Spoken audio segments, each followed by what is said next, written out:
ಜನಕ ಜನಕ ನಮ್ಮ ಅಗಲಿಕೆಯ ದುಃಖವನ್ನು ತಾಳಲಾರದೆ ನಮ್ಮ ಅಗಲಿಕೆಯ ದುಃಖವನ್ನು ತಾಳಲಾರದೆ ಪರಲೋಕವಾಸಿಯಾದೆಯ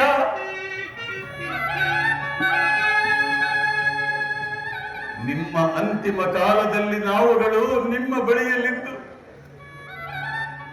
ನಿಮ್ಮ ಸೇವೆಯನ್ನು ಮಾಡದಂತಾಯಿತೆ.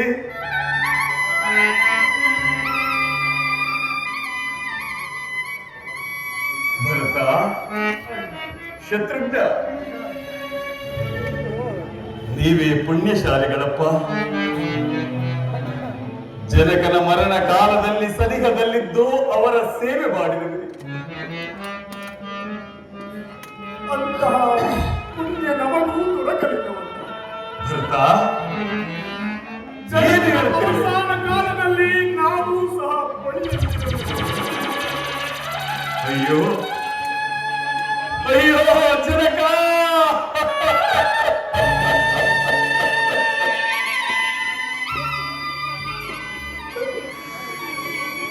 60,000 ವರ್ಷಗಳ ಕಾಲ ಅವಿಚ್ಛಿನ್ನವಾಗಿ ರಾಜ್ಯಭಾರ ಮಾಡಿ ವೀರರಾದ 4 ಜನ ಮಕ್ಕಳನ್ನು ಪಡೆದ ನಿಮಗೆ ನಿಮ್ಮ ಅಂತಿಮ ಕಾಲದಲ್ಲಿ ಯಾರೊಬ್ಬರೂ ನಿಮ್ಮ ಬಾಯಿಗೆ ಗಂಡು ಹದಕವನ್ನು ಬಿಡಲಿಲ್ಲವೇ?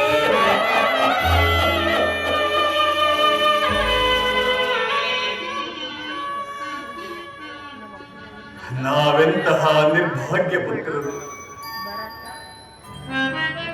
ನಾವೆಂತಹ ನಿರ್ಭಾಗ್ಯ ಪುತ್ರರು.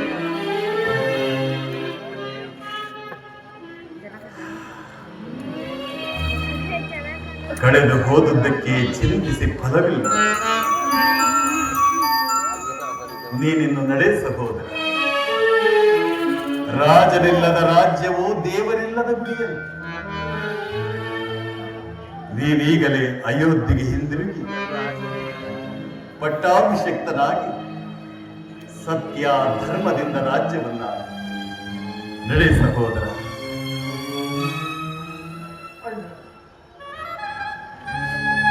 ನನ್ನ ತಾಯಿಯ ಸರ್ವದ ಅಪರಾಧಗಳನ್ನು ಕ್ಷಮಿಸಿ ಅಯೋಧ್ಯೆಯ ಸಿಂಹಾಸನವನ್ನೇರಲು ಸತ್ಯ ಧರ್ಮ ಸ್ವರೂಪನಾದ ನೀವೇ ನಾವ್ಯಾರು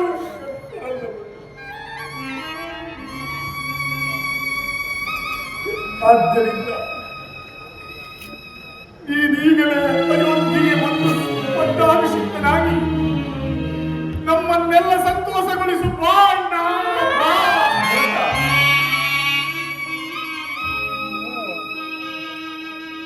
ಸಹೋದರ, ಮಾತೆಯ ಆಜ್ಞೆಯ ಪ್ರಕಾರ ನಿನಗೆ ಪಟ್ಟಾಭಿಷೇಕ, ನನಗೆ ವನವಾಸ.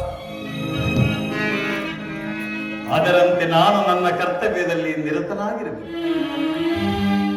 ಅದು ಅಲ್ಲದೆ ನಿನ್ನ ಭಾಗ್ಯಕ್ಕೆ ಬಂದ ಸಿಂಹಾಸನವನ್ನು ನಾನು ಏರುವುದಾದರೆ ದತ್ತಾಪಹಾರ ದೋಷಕ್ಕೆ ಗುರಿಯಾಗಬೇಕಾಗುತ್ತದೆ. ನಾನಾಗಿಯೇ ಸಂತೋಷವಾಗಿ ಬಿಟ್ಟುಕೊಡುತ್ತಿರುವಾಗ ದತ್ತಾಪಹಾರ ದೋಷ ಎಲ್ಲಿಂದ ಬರುವುದಿಲ್ಲ? ಇಲ್ಲ ಸಹೋದರ, ನೀನು ಏನೇ ಹೇಳಿದರೂ ಇದಕ್ಕೆ ನನ್ನ ಮನಸ್ಸು ಒಪ್ಪುವುದಿಲ್ಲ.